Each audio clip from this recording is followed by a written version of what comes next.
Jika kamu berani masuk ke rumah itu, kamu akan mendengar suara-suara aneh dari Kayako dan suara geseran tubuh yang berasal dari loteng rumah itu. Hai, wassalamualaikum warahmatullahi wabarakatuh. Terima kasih sudah klik video ini. Oke, di malam Jumat ini Nadia akan kembali membawa cerita horor. Kalau beberapa minggu yang lalu aku sudah bahas jenis-jenis hantu yang ada di Indonesia, sekarang gantian lagi yang ada di Jepang. Dan aku juga ingetin di sini full screen, Wak, pakai headset. Nadia nggak kasih jump scare. Lagian nggak usah takut, Wak. Mereka kan ada di Jepang, nggak di Indonesia. Apalagi sekarang lagi kuarantin ya kan. Nggak, kalian aja. Kurasa juga setan takut sama corona ini. Jadi tenang-tenang aja, Wak, ya. Oke, jadi sekarang kita langsung masuk aja ke ceritanya. Check it out.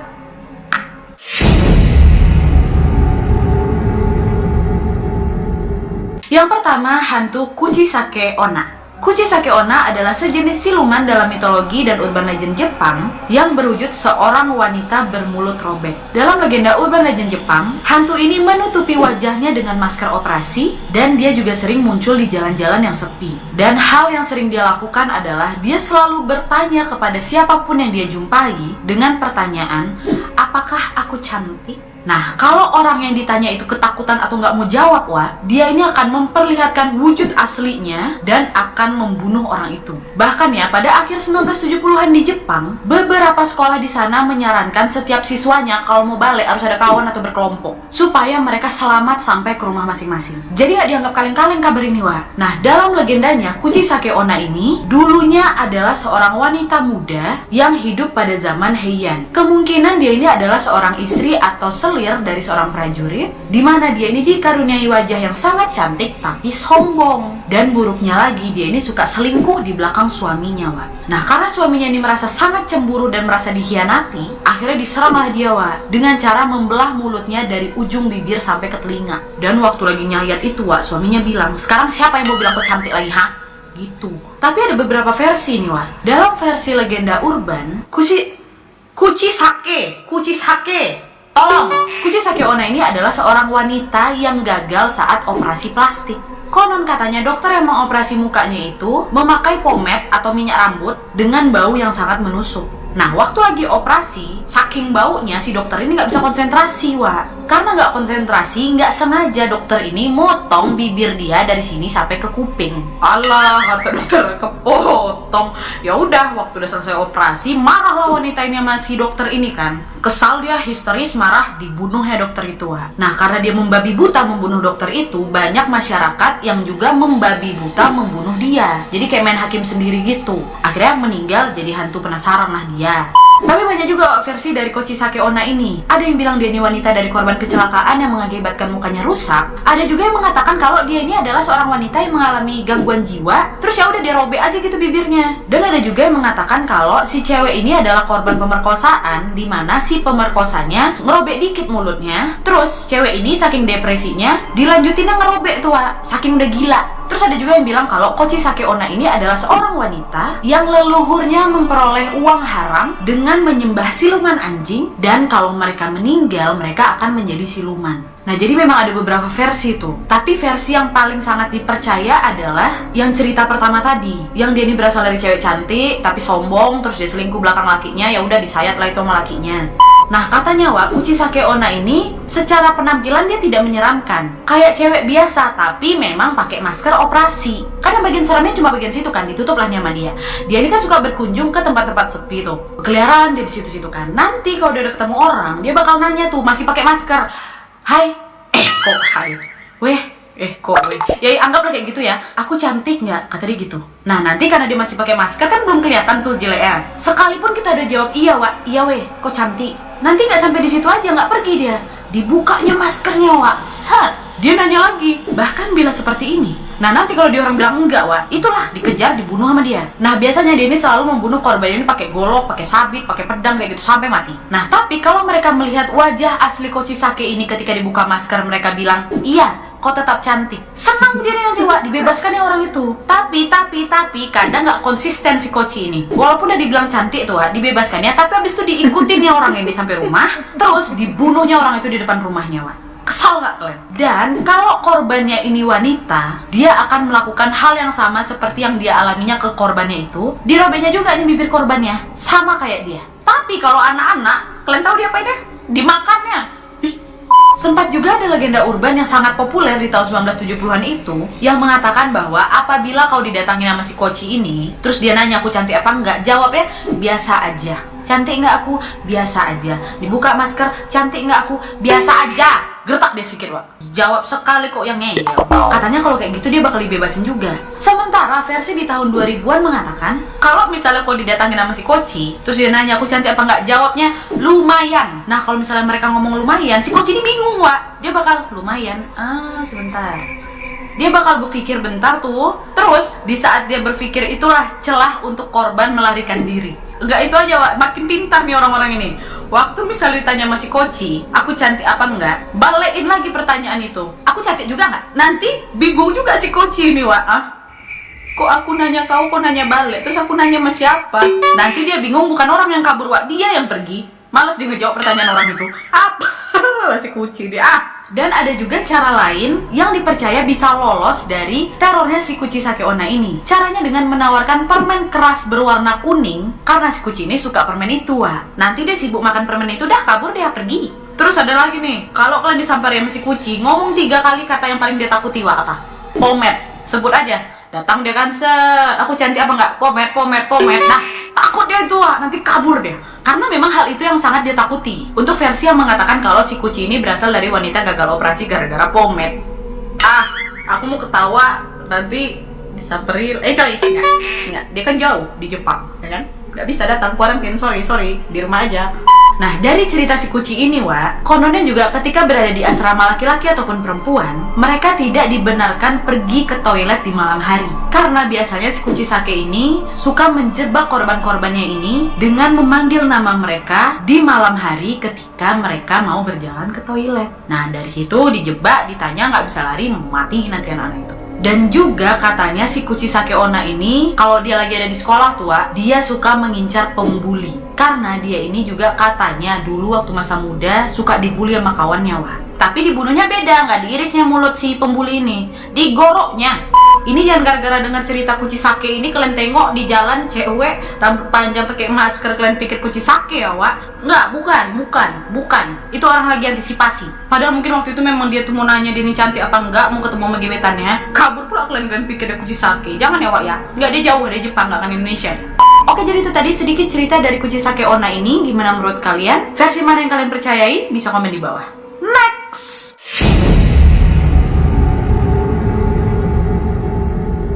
Yang kedua, Hanako-san. Hanako-san atau Hanako-san di toilet. Enggak ding, Hanako-san atau Toire no Hanako-san adalah urban legend Jepang tentang sesosok gadis berrok merah yang menghantui kamar mandi sekolah. Dipercaya dia ini akan muncul apabila namanya dipanggil. Tapi kenapa dia dipanggil Hanako-san? Karena waktu tahun 1950-an, nama Hanako ini merupakan nama yang sangat umum digunakan di sana. Dan memang legenda ini juga bermula di tahun-tahun itu.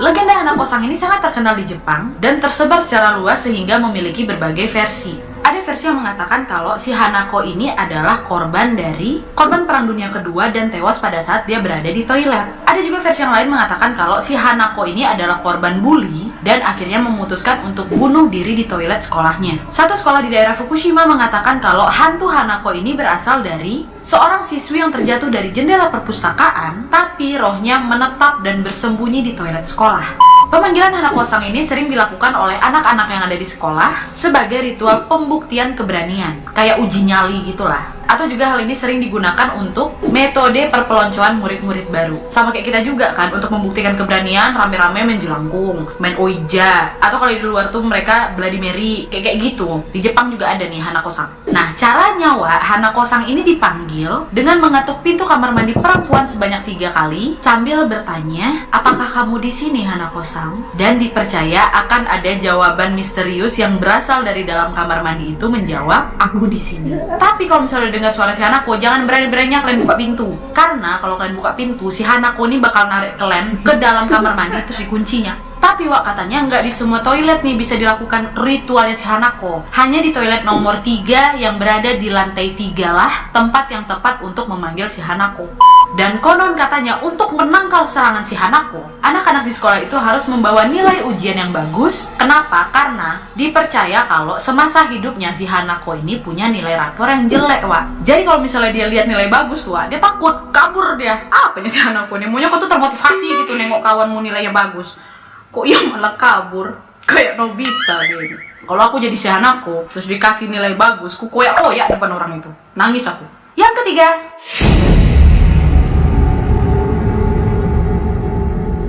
nah ini nih yang ketiga nih, Sadako Yamamura. Sadako Yamamura adalah hantu yang sangat melegenda di Jepang. Melegendanya tuh sama kayak si manis jembatan Ancol tuh loh kalau di Indonesia. Nah, Sadako Yamamura ini adalah tokoh fiksi dari novel Koji Suzuki, di mana ceritanya ini pun dijadikan sebuah film yang sangat terkenal, yaitu The Ring. Nah, sejarah awal dari Sadako Yamamura ini adalah ibunya si Sadako yang bernama Shizuko Yamamura adalah seorang paranormal. Masyarakat di sekitar rumahnya itu menganggap si Shizuko ini adalah wanita yang aneh. Masyarakat sering melihat si Shizuko ini suka bengong di depan pantai, terus ngomong sendiri pakai bahasa-bahasa aneh, wah. Dan dipercaya sama masyarakat, ayahnya Sadako, suaminya si Shizuko ini adalah seorang hantu. Nah, karena itulah Sadako sendiri pun adalah anak manusia separuh hantu, dimana dia ini digambarkan sosok gadis yang sangat cantik. Sampai akhirnya si ibu ini menikah dengan seorang pria betulan. Sadako ini napak tanah, wak, kayak manusia biasa. Tapi memang katanya setengahnya itu setan. Nah, karena dia nggak terima mamanya ini nikah lagi, dia ini memiliki kekuatan jahat yang terpendam tuh. Akhirnya, sejak saat itu mamanya ini si Shizuko mengurung dia sepanjang hidupnya.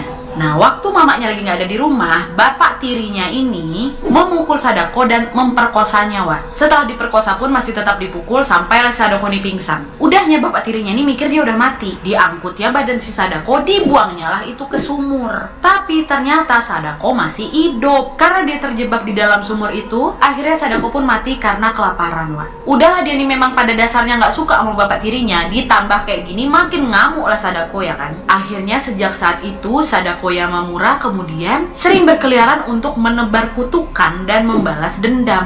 Dan Sadako Yamamura pun sampai saat ini masih menjadi hantu yang sangat melegenda di Jepang. Dan kalau dari ceritanya, Sadako ini suka meneror orang-orang lewat video yang ada di TV. Entah kayak gimana ceritanya, dia dimasukkan dari sumur terus dia nerornya lewat TV. Tapi itu pula yang kita tahu di film ya kan, Wak. Dia merangkai dari mana? Dari TV, bukan dari sumur. Mungkin sumur kejauhan, gak semua orang punya sumur. Mungkin, Wak, mungkin. Dan biasanya kehadiran Sadako ini ditandai dengan ditemukannya segenggam rambut yang nggak tahu asalnya dari mana. Ah, itu biasanya ada Sadako tuh. Jadi kan hati-hati kalau kalian di rumah ada tiba-tiba sepenggal rambut, kalian nggak tahu rambut siapa. Ah, itu jangan tengok aja sudah.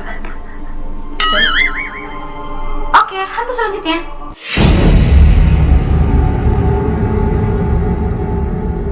Yang keempat, Kayako. Nah kan kayak gini enak namanya Kayako. Bisa aku sebut pakai mulut aku. Ini enggak Kochisuka Sake. Kan lupa aku Kuchisake. Ona.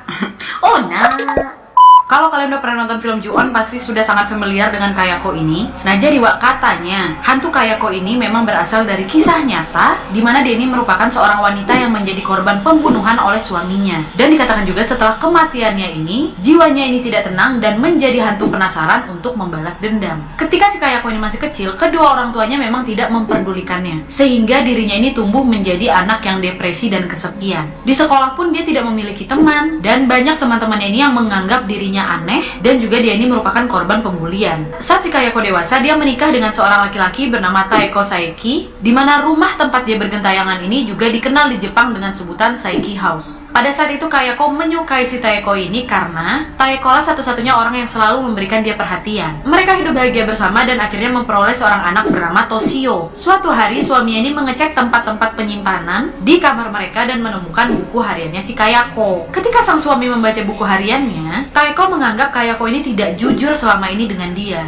Tapi apa yang ditemukan di situ juga tidak diketahui apa, Wak. Pokok taunya bidinya nggak jujur aja lah sama dia gitu kan. Nah, pada saat Kayako sampai di rumah, dia naiklah nih ke lantai 2 ke kamarnya itu kan. Di situ suaminya udah nunggu sambil pegang pisau. Tanpa ditanya-tanya lagi, langsunglah diserang sama suaminya nih, Wak. Ditusuknya si Kayako nih berkali-kali, dan kejadian mengenaskan itu dilihat langsung oleh anaknya si Toshio. Pada saat itu Kayako berusaha lari, tapi sang suami terus mengejarnya dengan rasa marah yang sudah sangat tidak terbendung. Pada saat itu banyak darah yang keluar, sehingga membuat si Kayako ini terpleset dan terjatuh, di mana menyebabkan pergelangan kaki dan tangannya patah, Wak. walaupun sudah putus asa untuk kabur, tapi si Kayako ini masih berusaha merangkaki tangga untuk keluar dari rumah. Tapi ketika dirinya ini sudah berada di ujung pintu rumah, sang suami langsung menangkapnya, memegang kepalanya, dan kemudian mematahkan lehernya. Pada saat itu Kayako menderita luka yang sangat parah, tapi Kayako masih tetap hidup, namun dalam keadaan kritis dan lumpuh. Sang suami pun langsung menariknya kembali ke lantai atas dan membungkus si Kayako ke dalam sebuah plastik hitam besar dan meninggalkannya di loteng rumah mereka sampai si Kayako ini meninggal. Apa kabar si Toshio? Udah nggak pakai pikir-pikir lagi, Wak. Ditariknya si Toshio, anak laki-lakinya ini, kemudian ditenggelamkannya ke bak mandi.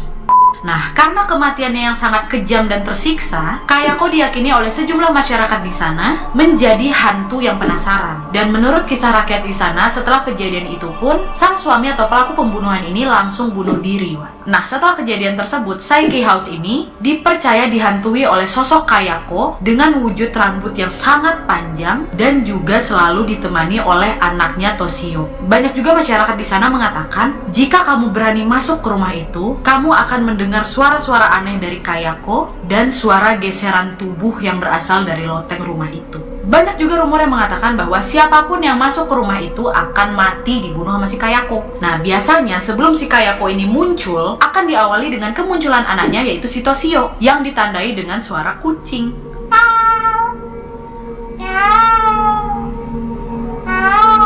Nah, itu ada Toshio tuh. Jadi kalian kalau dengar suara kucing tiba-tiba malam-malam, jangan-jangan ada si Toshio. Nah, kenapa si Toshio ini disuruh duluan, Wak? Tugasnya adalah untuk mematahkan nyali orang-orang di sana. Udah ketakutan, udah lemes, barulah ini Mama E keluar buat ngajar orang-orang di situ. Dan karena memang pada saat kematiannya dia ini mengalami patah-patah, digambarkan juga hantu Kayako ini nggak berdiri, Wak, tapi merangkak, kayak tangan. Tapi walaupun merangkak, Wak, cepat jalannya katanya. Dan juga katanya kehadiran yang si Kayako ini ditandai dengan suara-suara aneh. Kayak gini nih suaranya. Aku pernah jalin kawan aku soalnya. Gitu. Kalau udah dengar suara itu, Wak, katanya bebek keluar aja lah kalian dari rumah itu. Gak usah cari perkara. Memang ada sedikit kemiripan antara hantu Kayako dengan Sadako tadi, karena memang keduanya merupakan korban dari pembunuhan dan juga menuntut untuk balas dendam. Wujudnya pun hampir-hampir sama, Wak. Oke, yang terakhir.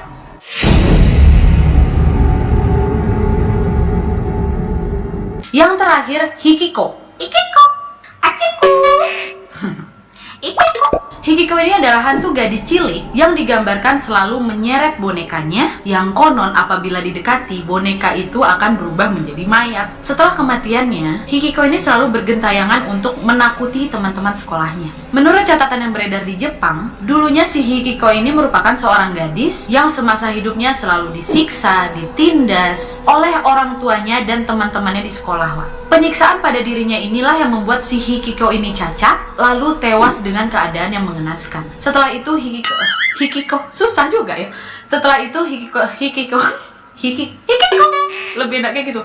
Setelah itu pun Hikiko. Nah, serius lah, Nad, ini horor loh. Nanti nggak dapat horornya. Serius. Oke. Hikiko. Kan sampai mana tadi kan? Dan setelah itu pun Hikiko menjadi arwah gentayangan yang ingin membalas dendam kepada siapa saja yang menyiksanya semasa dia hidup. Konon katanya wujud Hikiko ini selalu muncul di tangga sebuah jembatan penyeberangan atau terowongan kecil, di mana dia ini selalu memakai baju berlengan panjang berwarna putih yang sudah kusam dan rambut panjang yang menutupi wajahnya. Konon katanya apabila kamu melihat sosok ini, jangan pernah sesekali menghampirinya, karena apabila si Hikiko ini tahu keberadaanmu, dia akan langsung menyeret, membunuh dan memotong-motong tubuhmu. Oke, Wak, jadi itu tadi ceritanya. Gimana menurut kalian? Dan memang hantu-hantu yang gue sebutkan tadi udah banyak diangkat menjadi film, kalian boleh tonton. Dan dari kelima hantu ini, mana yang menurut kalian sangat menyeramkan? Atau mungkin kalian ada versi lain soal urban legendnya Jepang ini? Boleh banget komen di bawah. Alah, situ aku filming, di situ kok cek-cek. Di situ aku filming, di situ kok cek-cek. Oke, Wak, jadi sekian dulu videonya. Terima kasih yang sudah menonton. Kalau kalian suka video ini, klik like-nya. Jangan lupa komen di bawah untuk ide-ide dan saran-saran untuk video selanjutnya. Jangan lupa nyalain notifikasinya supaya kalian tahu kalau aku upload video baru. And as always, jangan lupa untuk klik tombol subscribe supaya kalian sama-sama tahu informasi menarik dan menegangkan dari channel aku. See you next video, Wak. Bye!